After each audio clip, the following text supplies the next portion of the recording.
Hello friends, সবাইকে আমার YouTube চ্যানেলে স্বাগতম। তো আজকের ভিডিওতে আমি শেখাবো যে ইউটিউবে কিভাবে সঠিক পদ্ধতিতে ভিডিও আপলোড করতে হয়। তো যদি আপনি ইউটিউব অ্যাপ্লিকেশনটা থেকে ভিডিও আপলোড করতে চান তাহলে কিন্তু আপনি থাম্বনেল এবং এটা kids or not for kids এগুলো কিন্তু বা সাবস্ক্রাইবার কাউন্ট অফ বা অন এ সমস্ত কিছুই কিন্তু আপনি কন্ট্রোল করতে পারবেন না। তো সেই জন্য এই ভিডিও আপলোড করার সঠিক পদ্ধতি আছে, তো সেটা নিয়েই আজকে আলোচনা করব। তো ভিডিও আপলোড করতে গেলে আমাদেরকে প্রথমেই চলে যেতে হবে ক্রোম ব্রাউজারে গিয়ে আমাদেরকে টাইপ করতে হবে www.youtube.com। এরপর সাইটটা ওপেন হওয়ার পর আমাদেরকে এটা ডেস্কটপ সাইট অন করে নিতে হবে। এবার ডেস্কটপ সাইট করার পর এখানে একটা ভিডিও ক্রিয়েটের একটা সিম্বল দেখাবে, সেই ভিডিও ক্রিয়েটের সিম্বলটাই আমরা টাচ করব।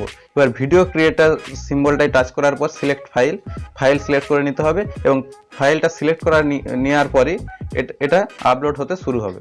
1%, 2%, এইভাবে 100% হবে এবং তারপর প্রসেসিং 100% হবে, এইভাবে কমপ্লিট হবে। তো এরপরে কি করতে হবে না, এরপর আমাদেরকে টাইটেল অ্যাড করতে হবে, ডেসক্রিপশন অ্যাড করতে হবে।